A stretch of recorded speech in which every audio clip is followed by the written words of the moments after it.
bénévole de la SPA. Donc, je vais vous raconter l'histoire en fait. Quand j'ai été, sachant des politiques, quand j'ai été élue, j'ai dit une chose, c'est que j'étais une femme de terrain.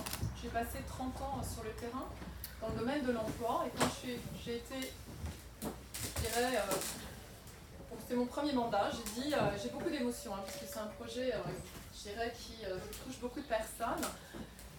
Je suis donc venue, puisque la condition animale, c'est quelque chose qui vraiment me parle très fortement. Ça fait plus de 40 ans que je ne mange pas de viande, à cause de la condition animale et de la manière dont on tue les animaux, même si j'ai une circonscription, il y a beaucoup d'agriculteurs, et je discute et échange avec eux pleinement, et j'entends beaucoup de problématiques. Donc, je suis venue au tout début rencontrer, donc, lors des journées portes ouvertes, les bénévoles de la SPA. Ils sont plus de 4000 bénévoles, 63 refuges. Non, il faut savoir une chose, c'est qu'il y a 100 000 animaux qui sont abandonnés chaque année. Vous en adoptez à peu près, donc je vois, à peu près 45 000. Donc les refuges, ben, ils sont saturés et on a besoin à un moment donné de trouver des solutions.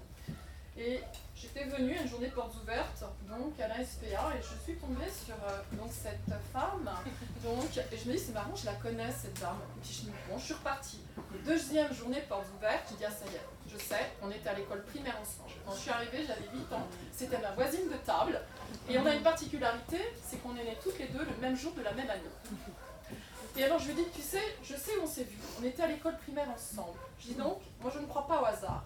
François Mauriac disait, dans la vie, il n'y a pas de hasard. Il n'y a que des coïncidences, et les coïncidences nous montrent que nos vies sont réellement machinées. Je dis, on aura certainement quelque chose à écrire ensemble. Puis on est reparti, voilà.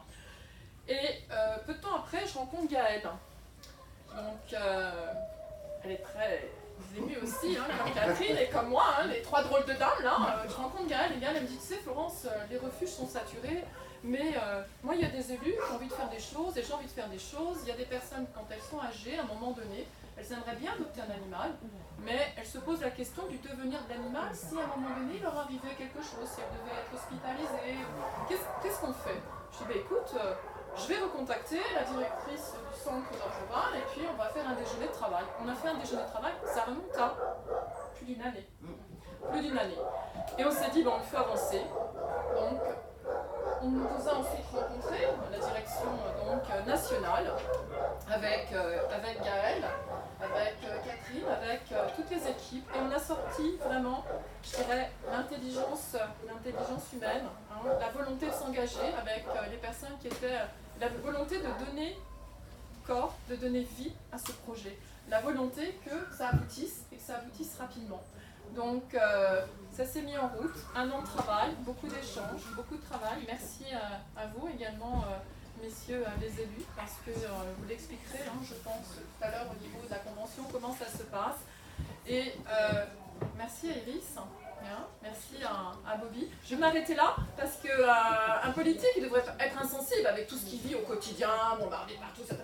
Mais je vous assure que j'ai énormément d'émotions et je dois dire que pour moi aujourd'hui je sais que ça va être une très belle journée et le combat continue parce que je pense qu'on va avoir d'autres choses à travailler ensemble avec la SPA et toutes les personnes qui aiment les animaux. Parce que la condition animale, aujourd'hui, il y a 7 Français sur 10 qui disent qu'il faut avancer et qu'il faut continuer. Je vous entendais tout à fait, monsieur le maire, dire qu'effectivement, dans une société, on ne peut pas laisser de côté la condition animale.